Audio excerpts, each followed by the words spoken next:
प्रशासन के आका जब ऐसी घटनाओं पर कोई एक्शन नहीं ले रहे हैं, ऐसी घटनाओं को अंजाम देने वालों को बचा रहे हैं, तो वही उसी का मॉडल जेएनयू प्रशासन दिखा रहा है और वही मॉडल दिल्ली पुलिस दिखा रही है कि हमारे साथ ऐसे प्रताड़ना हो रही है।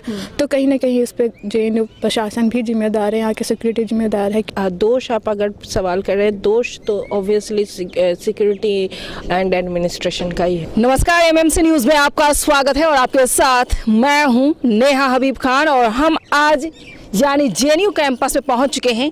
राजधानी दिल्ली जेएनयू कैंपस सबसे सुरक्षित जगह माना जाता है और मानते भी लोग हैं, लेकिन अचानक ऐसा क्या हुआ कि हम सबको, हमारी टीम को यहाँ आना पड़ा है, ये भी आपको बताएंगे। हमारे साथ उदिता जी भी यहाँ पर मौजूद हैं, इनसे भी बातचीत करेंगे। लेकिन सबसे पहले सवाल महिला सुरक्षा को लेकर हम लोग यहाँ पर पहुँचे हैं। महिला सुरक्षा को लेकर जेएनयू आखिर पीछे क्यों है और सिक्योरिटी फॉल्ट क्यों है और इस वजह से बच्चियाँ परेशान क्यों होती हैं। पिछले दिनों की अगर हम बात करते हैं, सोमवार की रात यानी 11:45 के बीच एक लड़की जो कि पीएचडी की छात्रा है, वो जब कैंपस में घूम रही थी, उसी वक्त उस पर अटेम्प्ट किया जाता है, यानी अटेम्प्ट टू रेप करने की कोशिश की जाती है। उसमें यह बताया जा रहा है 3 से 4 लोग उसमें शामिल थे, बाइक से आए और उधर से ही उनके साथ कपड़े में फाड़े, बहुत सारी चीज़ें हुई, उन पूरी जानकारी हम इनसे लेंगे। लेकिन ये सब हुआ कैसे और यहाँ पर गार्ड थे कहाँ, जिसकी वजह से ये सब हादसा पेश आया है। लेकिन सवाल ये है कि प्रधानमंत्री मोदी की सुरक्षा की चूक को लेकर करके तमाम मीडिया हाईलाइट करती सभी चीज़ों को, 4 से 5 दिनों तक एक खबर चलती है, लेकिन बेटी जब सुरक्षित नहीं है तो इस पर सवाल मीडिया खड़ा क्यों नहीं कर पा रही, आखिर क्या वजह हो सकती है। इन बेटियों से भी जानने की कोशिश करेंगे, इनसे भी उदिता जी मौजूद हैं, इनसे पूछेंगे। सबसे पहले तो आप ये बताएं, आप लोग जेएनयू कैंपस में रहती हैं, हॉस्टल में रहती हैं, एक लड़के भी हैं, लेकिन जब प्रधानमंत्री मोदी ये कहते हैं कि बेटियां सुरक्षित हैं, आप क्या कहती हैं? बेटियां आज के ज़माने में कभी भी सुरक्षित तो थे नहीं। हमारे समाज में जितना पितृतांत्रिक समाज है वहाँ कोई भी महिला सुरक्षित है नहीं। तो जेएनयू भी माना जाता था पहले कि सुरक्षित है। जेएनयू में जब डिप्रीवेशन पॉइंट महिलाओं को दिया जाता था, ये एस्टेब्लिश करने के लिए कि अदर 60% महिलाएं पढ़ने आए, क्योंकि बाहर महिला पढ़ नहीं पाती। और अभी भी अगर जेएनयू में सुरक्षित नहीं है महिला, ये पूरा चीज़ जाएगा महिला की पढ़ाई को लेकर, क्योंकि बाहर हमको पता ही है कि समाज में महिलाएं कितना आगे आके पढ़ पाती है।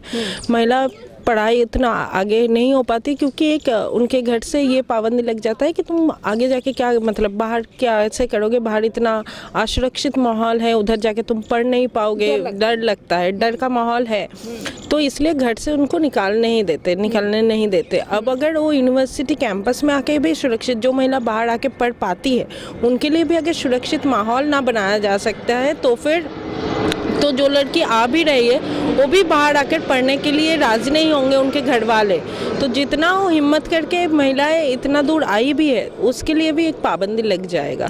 सोमवार की रात को जेएनयू कैंपस के अंदर जो घटना घटित हुई है, पीएचडी की छात्रा के साथ जो बदसलूकी हुई है, अटेम्प्ट टू रेप करने की कोशिश की गई है, उसको लेकर पूरी जानकारी क्या कुछ है आपके पास? देखिए, मतलब जितना पब्लिक है उतना ही मैं बता सकती हूँ, बाकी सर्वाइवर डिटेल्स एंड बाकी कुछ तो इतना सेंसिटिव केस में उतना डिटेल हम दे नहीं सकते। बाकी पुलिस जितना जानकारी दे सकते हैं उतना ही।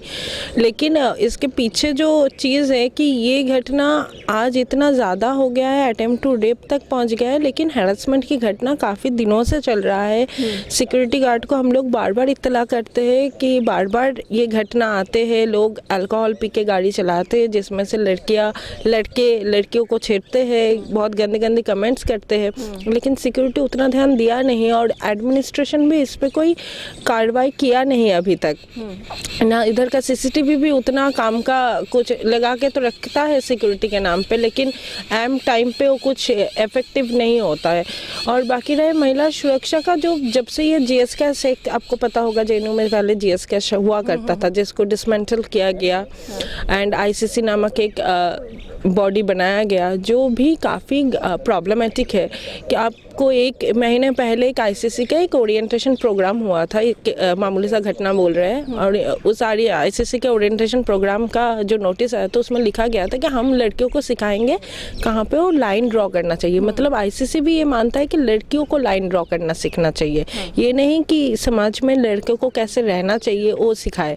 वो लड़कियों के ऊपर ही वो बर्डन डाल देते हैं कि तुमको कैसे रहना है। तो ऐसी बॉडी को विश्वास करके, ऐसी और आईसीसी में भी ऐसे बहुत सारी घटना हुआ है जहाँ पे लड़कियों को दोषी सीधा सीधा ठहराते हैं, पर ऊपर का प्रेशर होता है बहुत टाइम।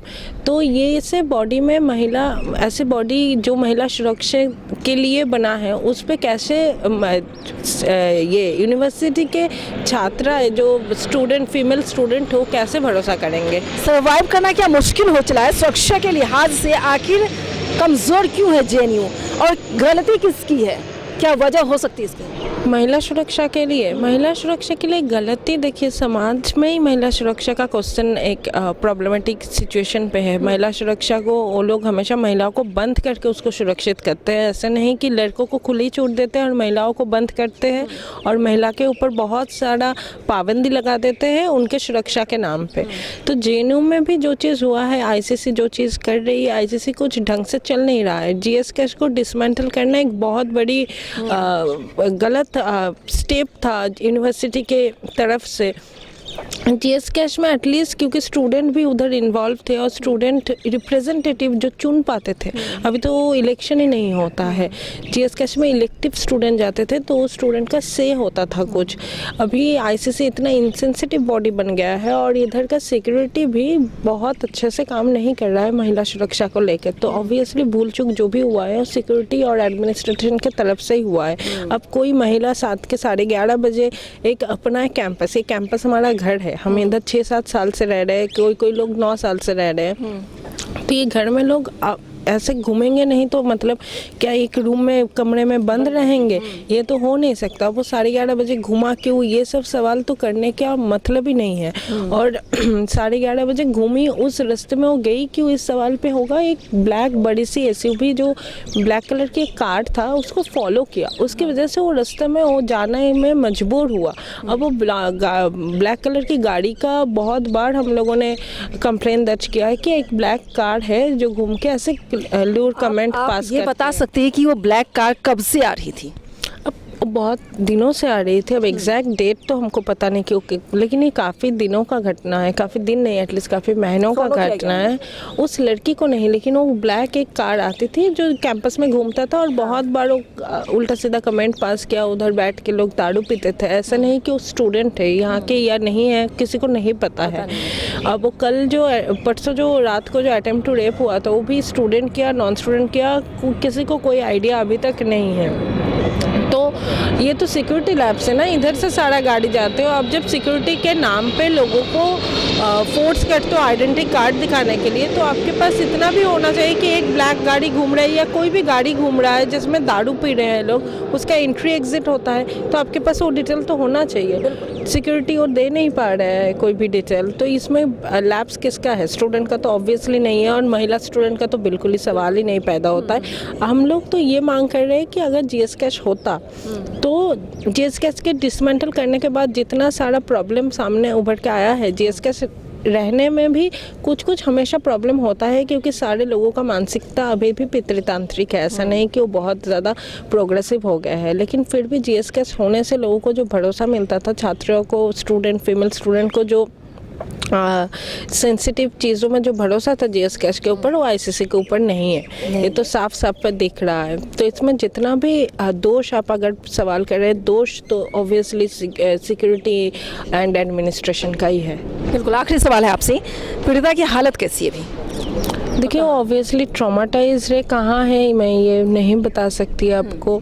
उसके साथ पुलिस है, उसको जो भी पुलिस एंड एडमिनिस्ट्रेशन जो भी, क्योंकि बहुत सेंसिटिव इशू है, मैं बार बार बोल रही हूँ कि इतना मैं रिवील कर ही नहीं सकती क्योंकि पब्लिक नहीं हो सकता, लेकिन वो ट्रॉमाटाइज्ड है। देखिए अटेम्प्ट टू रेप होता है और वो भी 3-4 लोगों से होता है और अपने कैंपस में, अपने घर में, तो लोगों को लगता ही है कि ये मेरे साथ आगे भी हो सकता है। तो ये डर तो हमेशा सबको सताती है, और सिर्फ उस लड़की को नहीं, अब हम जैसे महिला स्टूडेंट जो इधर है उनको भी सताते हैं, सारे महिला स्टूडेंट को इधर सताते हैं कि कुछ भी हो सकता है, कभी भी हो सकता है। कशिश, आप इसी कैंपस में रहती हैं, जेएनयू कैंपस में? जी हाँ, मैं जेएनयू कैंपस में लगभग 5 साल से यहाँ पे हूँ। मैंने भी ये 2017 में आई थी और फिर अभी मेरा कंटिन्यू मास्टर चल रहा है। अभी मैं मास्टर 2nd ईयर में और मेरा 3rd सेमेस्टर चल रहा है। तो कशिश, जिस तरीके से घटना घटित हुई है पिछले दिनों, यानी मंडे नाइट को, 11:35 या 45 मिनट के बीच में एक लड़की पीएचडी की छात्रा के साथ आपके कैंपस में ये घटना घटित हुई है। उसके साथ अटेम्प्ट टू रेप करने की कोशिश की गई है। हालांकि उदिता ने ये बात पूरी जानकारी दी है कि एक कार जो है एसयूवी वो गाड़ी चल रही है, काफ़ी दिनों से वो फॉलो कर रहा है सभी को, लेकिन किसी को पता नहीं चल पा रहा है। ऐसा क्यों? ऐसा तो एक बात कही जा सकती है कि मतलब कार तो ऑब्वियसली बहुत दिन से यहाँ चली जा रही है और ये सारी चीज़ें जानकारी हमारे जेएनयू सिक्योरिटी गार्ड का होता है, क्योंकि जितनी भी कार्स अंदर आते हैं वो मेन गेट पे उनका गाड़ी नंबर्स, उनका लाइसेंस नंबर्स वगैरह नोट किया जाता है। बट लाइक अब उनके पास डाटा कहाँ गए, क्या है, इतना जब सिक्योरिटी के ऊपर इतने खर्च आ रहे हैं, इतने सारे नए नए रूल्स है, इतने सारे नए नए लाइक इन्फोर्समेंट हो रहे हैं, तो अभी भी प्रॉपर डाटाज कहाँ है, क्यों नहीं है, उनके बारे में लाइक क्या आप लोग यहाँ पर खुद को सेफ महसूस करती हैं? जैसे कि जेएनयू पहले से भी जाना जाता है कि लड़की यहाँ पे लाइक गर्ल्स की सेफ्टी ज़्यादा अच्छी है रादर देन रूढ़िवादी सोसाइटी। और फिर ये भी कह सकते हैं कि हम यहाँ लड़कियों की जनसंख्या ज़्यादा है। इन सेंस ऑफ एजुकेशन, एक एजुकेशन इंस्टीट्यूशन के नाम पे हम बहुत गरीब या फिर बोले मार्जिनल लाइन से भी लड़कियाँ यहाँ पे उठ के आती है। एक अपना फैमिली और एक बैकग्राउंड को लड़ करके यहाँ पे आती है ताकि वो अपना एक अस्तित्व, एक एजुकेशन में अस्तित्व बना सके और आगे पढ़ सके, ये बता सके कि लड़कियां भी आगे कुछ पढ़ के कर सकती हैं। बट फिर भी यहाँ पे अगर हमें इस तरह के न्यूज़ मिलते, इस तरह की हमारे साथ ऐसे प्रताड़ना हो रही है, तो कहीं ना कहीं इस पर जेएनयू प्रशासन भी जिम्मेदार है, यहाँ के सिक्योरिटी जिम्मेदार है, क्योंकि और भी जगह है बट ये इंस्टीट्यूशन है, यहाँ पे एजुकेशन, अगर इस जगह पे ऐसी चीज़ें हो रही है तो सीरियसली ये बहुत ज़्यादा ही बेकार है, खतरनाक हो सकती है। बिल्कुल। तो कशिश का भी मानना है कि जिस तरीके से सिक्योरिटी फॉल्ट है जेएनयू के अंदर और लड़कियां जो रह रही हैं वो महफूज क्यों नहीं है। हालांकि ये भी आपको बता दें, हिंदुस्तान का टॉप यूनिवर्सिटी में से जेएनयू का नाम हमेशा आता है। यहाँ से निर्मला सीतारमण से लेकर न जाने कितने दिग्गज हस्ती, नेता बने, मंत्री बने, और उसके बावजूद भी बच्चियाँ यहाँ सुरक्षित क्यों नहीं है, इसको लेकर हम सवाल बार बार पूछेंगे। जेएनयू कैंपस में इस वक्त हम मौजूद है, हमारी टीम यहाँ पर मौजूद है और यही जानने की कोशिश की जा रही है कि आखिर उस लड़की के साथ जो पीएचडी की छात्रा है उसके ऊपर अटेम्प्ट टू रेप करने की कोशिश कैसे हुई। हालांकि वो कहाँ है, कहाँ रखा गया, हॉस्पिटलाइज्ड है, पुलिस वहाँ पर है, सारी चीज़ें मौजूद है। सुरक्षा अब कहीं ना कहीं उसको लेकर ध्यान में रखने की कोशिश की गई है, लेकिन जो बच्चा सुरक्षित नहीं है उसको लेकर हम आज सवाल पूछ रहे तमाम लोगों से जेएनयू कैंपस के अंदर। लेकिन इन्होंने अल्टीमेटम भी दिया है कि 48 घंटे के अंदर गिरफ्तारी होनी चाहिए। अगर गिरफ्तारी नहीं होती है तो उस पर फिर से हम लोग आंदोलन करने की तैयारी में होंगे। लेकिन जिस तरह से खबर चलनी चाहिए उस तरह से खबर नहीं चली है किसी भी चैनल पे। मीडिया हाउस की हम बात कर लेते हैं, हम खुद पत्रकार हैं, इसके बावजूद भी पत्रकार पर सवाल उठाना जरूरी है, क्योंकि जब एनआरसी को लेकर सवाल आप उठाते हैं, प्रधानमंत्री मोदी की सुरक्षा को लेकर आप सवाल उठाते हैं, तमाम छोटी छोटी चीज़ों को लेकर हिंदू मुसलमान करने की आप कोशिश करते हैं, तो जब बच्चियां महफूज नहीं है उसको लेकर आप लोग सवाल क्यों नहीं उठा पाते हैं। कशिश जिस तरीके से आपने हमेशा देखा होगा, जज किया होगा, आप देखती हैं न्यूज़ के दौरान आप देखती हैं तमाम चीज़ों को काफ़ी जगह मिलती है, खूब हाईलाइट किया जाता है, सुर्खियों में लाने की कोशिश की जाती है, 4 से 5 दिनों तक एक ही खबर चलती है। तो आपके कैंपस को लेकर खबर आज क्यों नहीं चली इस तरह से? अब इन पे हमने ऐसा है कि जितना भी सुरक्षा के नाम पे हमें ऐसे बनाया जाता है कि खुद को अंदर कर लो, सुरक्षित हो, रूम से बाहर मत निकलो, सुरक्षित रहोगे, कैंपस में बाहर रात में ना निकलो, सुरक्षित रहोगे। तो कहीं ना कहीं मुझे ऐसा लगता है कि एक सुरक्षा के नाम पे एक ढांचा बना दिया गया है कि जिसमें लड़कियां आगे ना निकले, वो बाहर लाइब्रेरी ना जाए, ना पढ़े। तो एक तरह से एक पर्दा बना दिया गया है जिसमें एक ढक दिया गया है, एक न्यूज़ को ढक दिया गया है कि ये सारी चीज़ें यहाँ भी होने लगी है, डिस्क्लोज ना हो, जो कि यहाँ पे हो रही है। और ये बहुत ज़्यादा ही अच्छी चीज़ें नहीं है, बहुत बेकार चीज़ है। तो मैं ये प्रशासन को ज़रूर बोलूँगी, ये कहना चाहूँगी कि एक बार इस पे नज़र दें और देखें कि यहाँ पे क्या हो रहा है, जो कि नहीं होना चाहिए। बिल्कुल। विजयपाल हालांकि छात्र संगठन से मौजूद हैं आप जी, समाजवादी छात्र संगठन से विजयपाल हैं, इनसे छात्र संगठन को लेकर ही छात्र से लेकर के सवाल पूछेंगे कि छात्र और छात्राओं को लेकर जो सवाल उठने लगे हैं और कटघरे में जेएनयू कैंपस की जो सुरक्षा है वो है, उस पर कहीं ना कहीं निशानदेही होनी चाहिए। ये बहुत बड़ा ही महत्वपूर्ण सवाल है। जेएनयू कैंपस जो महिलाओं के लिए बहुत सुरक्षित माना जाता है, वहाँ पे ऐसी घटना हुई है, वहाँ पे एक महिला के साथ छेड़छाड़ हुई और बलात्कार का प्रयास हुआ। तो ये बहुत ही शर्मनाक घटना है। ये जेएनयू कैंपस में हम लोगों के लिए भी बहुत शर्म का विषय है। लेकिन इसमें आपको देखना पड़ेगा कि ये घटना कोई आइसोलेशन में नहीं हुई है। इसके पहले अभी कुछ दिनों से कैंपस में ईव टीजिंग के मामले बढ़ रहे हैं। इसकी आप पृष्ठभूमि देखेंगे तो आपको देखने को मिलेगा कि पहले जब जेएनयू में सिक्योरिटी गार्ड हुआ करते थे, जो पुरानी सिक्योरिटी थी G4S की, उसमें 400 से अधिक गार्ड हुआ करते थे, जिनको 14 या 15 हज़ार रुपए कुछ सैलरी थी। अभी जो मौजूदा सिक्योरिटी है, सिक्योरिटी बजट जेएनयू कैंपस का डबल हो चुका है, लेकिन गार्ड की संख्या आधी हो गई है। कैंपस में बहुत सारे स्थान ऐसे हैं जहां पर सिक्योरिटी गार्ड होना बहुत ही आवश्यक है, क्योंकि तमाम तरीके के लोग आते हैं या कोई किसी की मानसिकता नहीं जानता है। तो वो समस्या ये हुई है कि गार्ड की संख्या घटा दी गई है। जैसे इस कैंपस में पीएसआर है, पीएसआर पर आज की डेट में एक भी गार्ड नहीं है। महिला गार्ड इस कैंपस में पहले तमाम महिला गार्ड हुआ करती थी पुरानी सिक्योरिटी में, लेकिन जब से नई सिक्योरिटी आई है, महिला गार्ड लगभग ना के बराबर है। कुछ गर्ल्स हॉस्टल में वो भी केवल दिन में आपको देखने को मिलेंगी। तो ये प्रशासन की तरफ से गलती है। इसके पहले और भी घटनाएं हुई हैं। ईव टीजिंग के केसेस इतने बड़े हैं कैंपस में।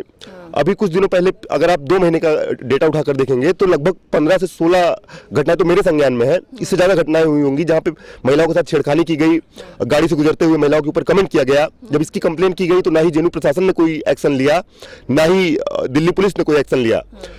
यहाँ पे सीसीटीवी कैमरे इंस्टॉल किए गए, गेट पर सीसीटीवी कैमरे हैं, कौन आता है कौन जाता है इसकी एंट्री होती है। हॉस्टल्स में कैमरे लगाए गए हैं, लेकिन जिस दिन ये पूछा जाता है कि फला गाड़ी से, इस नंबर की गाड़ी से या कोई गाड़ी से आके छेड़खानी करके चला गया और फुटेज मांगा जाता है, तो अभी जैसे कल का फुटेज आज तक नहीं निकाला गया है। दिल्ली पुलिस ने कल कहा कि प्रशासन इसमें सहयोग नहीं कर रहा है।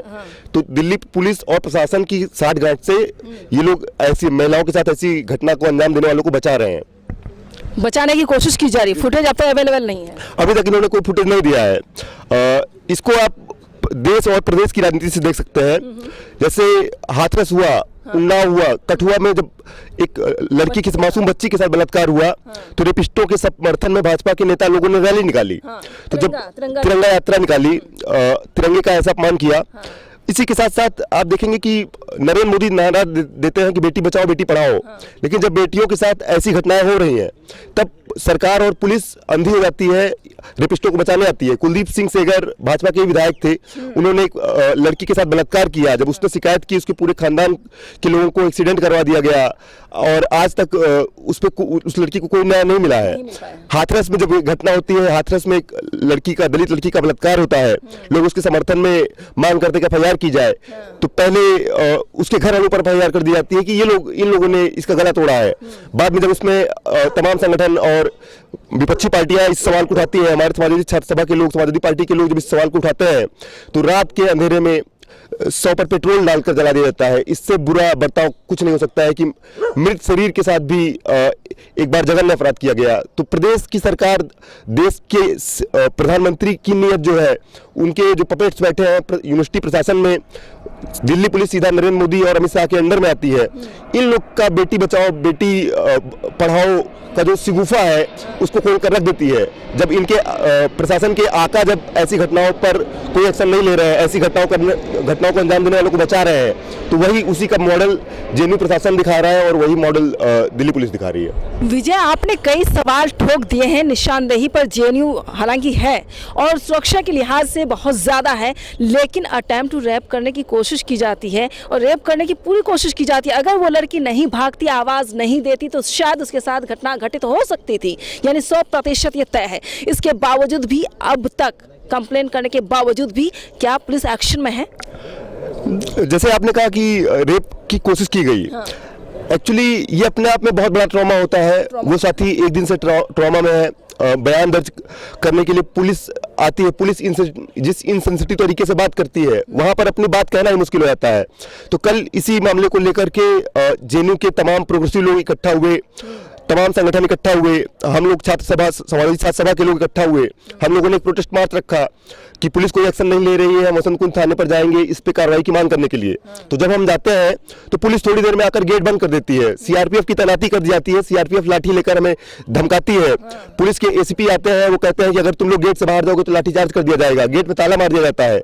तो छात्रों पर जो न्याय की मांग कर रहे हैं उन पर कार्रवाई करने के लिए 5 मिनट आ जाते हैं, लेकिन जब एक महिला के साथ ऐसा जघन्य अपराध होता है, एक महिला के साथ ऐसी घटना होती है कि और महिलाएं कैंपस में निकलने में असुरक्षित महसूस करें और घरों से लोग अपनी बेटियों को पढ़ने भेजने में डरें, उस पर दिल्ली पुलिस कोई कार्रवाई नहीं करती है। दिल्ली पुलिस ने कल रात को जाकर एक ट्वीट किया कि हम फला फला धारा में एफआईआर दर्ज करते हैं। उसके अलावा जो धाराएं लगाई गई थी, छेड़छाड़ की धारा लगाई, ये अपने आप में बड़ा ही शर्मनाक है। दिल्ली पुलिस को शर्म से डूब मरना चाहिए कि एक लड़की के साथ, एक छात्रा के साथ बलात्कार की कोशिश होती है और ये इसको मामूली छेड़छाड़ का मामला बताकर निपटाने की कोशिश करते हैं, अपनी जिम्मेदारी से बचने की कोशिश करते हैं और कहीं न कहीं बलात्कारियों को बचाने की कोशिश करते हैं। तो यहाँ भी कहीं ना कहीं बलात्कारियों को बचाने की जरूर कोशिश की जा रही है। बेटी सुरक्षा की बात प्रधानमंत्री मोदी करते हैं, तमाम राजनीतिक दल करते हैं। चुनावी मैदान में, चुनावी मंच पर शंखनाद के तौर पर जिस तरीके से हवाई के तौर पर ढोल बजाते हुए हमेशा नारे लगाते हैं कि बेटियां सुरक्षित है, बेटी को पढ़ाओ लिखाओ आगे बढ़ाओ, लेकिन सच्चाई जो है वो जेएनयू में आकर खुलता है कि आखिर सच्चाई में बेटियां सुरक्षित है कि नहीं है। हाथरस कांड की इन्होंने बात करी, उन्नाव कांड की इन्होंने बात की, कठुआ गैंगरेप की इन्होंने बात करी है। देश में हर कोने से चीख की आवाज आती है, लेकिन इसके बावजूद भी राजनेता जो बेशर्म होकर बेटियों के नाम पर, सुरक्षा के नाम पर वोट मांगते हैं, विजयपाल वोट मांगते हैं, इस बार क्या? नारी सशक्तिकरण का दावा करने वाले भाजपा नारी सशक्तिकरण शब्द का प्रयोग करती है, नारी शक्ति की बात करती है। जो इनके मौजूदा मुख्यमंत्री हैं, उत्तर प्रदेश के जो मुख्यमंत्री हैं ठाकुर अजय कुमार बिष्ट, जो खुद को योगी आदित्यनाथ कहते हैं, इनके मंच से भाषण दिया जाता है कि कब्र से महिलाओं को निकालकर उनके साथ बलात्कार किया जाएगा और ऐसे व्यक्ति को प्रदेश की कमान सौंप दी जाती है। देश का सबसे बड़ा सूबा है उत्तर प्रदेश, जिसकी आबादी लगभग 20 करोड़ है, उस प्रदेश की कमान सौंप दी जाती है। तो ये इस मामले को लेकर, महिला सुरक्षा को लेकर या महिलाओं को लेकर कितना गंभीर है, ये इसको पूरी तरह से दर्शाता है। इनको महिलाओं को बचाने में कोई अभिरुचि नहीं है। ये उसी सामंतवादी मानसिकता के हैं कि ये महिलाओं को कैद कर के रखना चाहते हैं। ये बीएचयू में, ये भोपाल की बरकतुल्लाह यूनिवर्सिटी में ये प्रोग्राम लेकर आते हैं कि कैसे महिलाएं एक अच्छी पत्नी बने, कैसे लड़कियां छात्रा बनकर एक अच्छी पत्नी की तरह व्यवहार करें, ऐसे कोर्सेज लेकर आते हैं, लेकिन सुरक्षा, बेसिक सुरक्षा नहीं दे पाते हैं। अभी कुछ दिन पहले जेएनयू प्रशासन ने एक नोटिस निकाला था कि महिलाओं को अपनी सुरक्षा के लिए लड़कों से दूरी बनाकर रखनी चाहिए। अच्छा। तो क्या ये जिम्मेदारी महिलाओं की है कि उनके साथ कुछ कोई बुरा ना करे? क्या ये महिलाओं की जिम्मेदारी है? प्रशासन और ये सेंसिटाइजेशन का काम कौन करेगा कि लड़कों की जिम्मेदारी है या पुरुषों की जिम्मेदारी है कि वो महिलाओं के साथ ऐसी घटना को अंजाम न दें, और अगर ऐसा कोई अपराध करते हैं तो उनके ऊपर कार्रवाई होगी? क्या प्रशासन और सरकार ये सुनिश्चित नहीं कर सकता है? ये जेएनयू प्रशासन की संवेदनहीनता है, ये उत्तर प्रदेश सरकार की संवेदनहीनता है, ये अमित शाह जैसे क्रूर व्यक्ति की तड़ीपार की क्रूरता है, और नरेंद्र मोदी का पूरा इन सबको समर्थन प्राप्त है, सहयोग प्राप्त है। लेकिन मीडिया के जरिए आप लोगों की खबर वैसे नहीं चली है जैसे एनआरसी को लेकर, हिंदू मुसलमान को लेकर जेएनयू टॉप पर रहता हमेशा, लेकिन इस बार खबर को दबाया क्यों गया? क्या वजह हो सकती है? जो so called main stream media है, जो टीवी मीडिया है, जिसको लिए आजकल व्हाट्सएप यूनिवर्सिटी, व्हाट्सएप मीडिया या गोदी मीडिया कहा जाता है, ये खबरें दिखाने का काम नहीं करते हैं। ये खबरों को एक तरह से धंधा है इनका, खबर के नाम पर ये प्रचार करने का काम करते हैं। तो यहाँ पे सरकार की नाकामी बाहर आ जाती। उत्तर प्रदेश में चुनाव चल रहा है तो सरकार की नाकामी बाहर आ जाएगी। प्रदेश में भी जो उन्होंने किया है, हाथरस, उन्नाव, कठुआ, इतने मऊ, फाफा मऊ में जो घटना हुई, इतनी सारी घटनाएं हैं, ये उसी कड़ी में एक और घटना हुई है। अगर ये सब चीजें मेन स्ट्रीम मीडिया में निकल कर आएंगी तो देश के लोगों को पता लगेगा। हालांकि प्रदेश के लोग अभी भी देख रहे हैं, कई सारे मुद्दे निकल कर आए, बहुत सारे मुद्दे दबा दिए गए, फिर भी लोग जान रहे हैं। तो ये जो main stream, so called main stream media है, जो ये ईमानदार पत्रकार लोग हैं, ये उनको बचाने की कोशिश कर रहे हैं। ये वहां से ये अपना प्रोफेशनल एथिक्स इनका यही है कि ये भाजपा के लिए काम करेंगे, ये भाजपा के लोगों को उनके अपराधों पर पर्दा डालने का काम कर रहे हैं, यही उनका मुख्य काम रह गया है। और किस तरह से खुद को सेफ समझती हैं, या फिर जो चीज़ें हो रही हैं यहाँ पर, जो एक्टिविटीज़ हो रही हैं, उसको लेकर क्या कहेंगे आप? मेरा ये मानना है, मैं यहाँ पे कुछ 7 साल से हूँ, पीएचडी फाइनल ईयर में हूँ अभी, और अब तक इतने 7 सालों में मेरे साथ मेरा जितना मानना है, it's a very safe campus, उतना मैं मानती हूँ। But yes, it's very unfortunate कि ऐसा इंसिडेंट भी हुआ है। हम इसे how do I put it, we can not ignore that such things has happen and it's very unfortunate, but I still believe it's a very safe campus for girls. और आप कितने बजे भी हॉस्टल से निकलो, कोई प्रॉब्लम नहीं होता है। So but what has happen is very unfortunate, उतना हमें, and therefore we should always, you know, I don't know how to put it, we have to be careful, वो तो है, but all I can say 7 साल के experience में this is not the first time also, ऐसा नहीं है कि पहली बार हुआ है, पहले भी आप लोगों को पता होगा ना कि कई बार मतलब एक प्रोफेसर पे भी इल्ज़ाम लगा था सेक्सुअल हरासमेंट का, बहुत बड़ा केस हुआ था। सो सिक्योर है बट शायद हम लोगों को और इन डेप्थ में देखना पड़ेगा कि ऐसा क्यों हो रहा है। सो मेरा तो वही मानना है। तो जेएनयू कैंपस में जो लड़कियां सुरक्षित नहीं है, महफूज नहीं है, मुस्तकबिल में क्या होगा कहना मुश्किल है, लेकिन जिस तरीके से जेएनयू के छात्र छात्राओं ने अपनी बात रखी है एमएमसी न्यूज़ के जरिए, एक बार प्रधानमंत्री मोदी को सोचना होगा, हालांकि अमित शाह को भी सोचना होगा। अमित शाह ने कहा था कि बेटियां अगर उत्तर प्रदेश में सुरक्षा व्यवस्था इतनी मजबूत है कि बेटियां अगर सोने से लदकर, जेवर से लदकर बाहर रात के 12 बजे जाए तो सुरक्षित रहेंगी, लेकिन आए दिन घटनाएं आप आंखों के सामने देखते हैं, इसके बावजूद भी वही कहा जाता है कि बेटियां सुरक्षित है। वही हाल अब जेएनयू में है। जेएनयू में यानी मंडे नाइट, सोमवार की रात को जिस तरीके से घटना घटित हुई है एक बच्ची के साथ, यानी कह सकते हैं पीएचडी की छात्रा है, उस पर कहीं ना कहीं अटेम्प्ट टू रेप करने की कोशिश की गई है। इसके बावजूद भी इस खबर को प्रमुखता से नहीं दिखाया गया है, लेकिन सवाल जेएनयू वाले उठा रहे हैं कि यहाँ की जो कानून व्यवस्था है या फिर यहाँ के जो एडमिनिस्ट्रेशन है वो मजबूत नहीं है, जिसकी वजह से ये सारी चीज़ें पेश आ रही हैं। जब बार बार कंप्लेन करने की कोशिश की गई, कंप्लेन किए भी गए, इसके बावजूद भी आखिर सब चुप क्यों रहा और ये घटना घटित हुई है। 48 घंटे का अल्टीमेटम दिया गया है छात्र छात्राओं द्वारा, जेएनयू द्वारा, कि हम आंदोलन करेंगे। आखिर पीएचडी की छात्रा के साथ जो हुआ है उस पर सब मौन क्यों है, सब चुप क्यों है और सवाल पूछते हैं तो हम सबको पुलिस, आर्मी या जो भी बटालियन है वो धक्का देकर अंदर ये कहती है कि आप लोग बाहर जाएंगे तो आप पर लाठी भी चार्ज कर सकते हैं, यानी एक तरह से थ्रेट करने की कोशिश आखिर क्यों की जा रही है।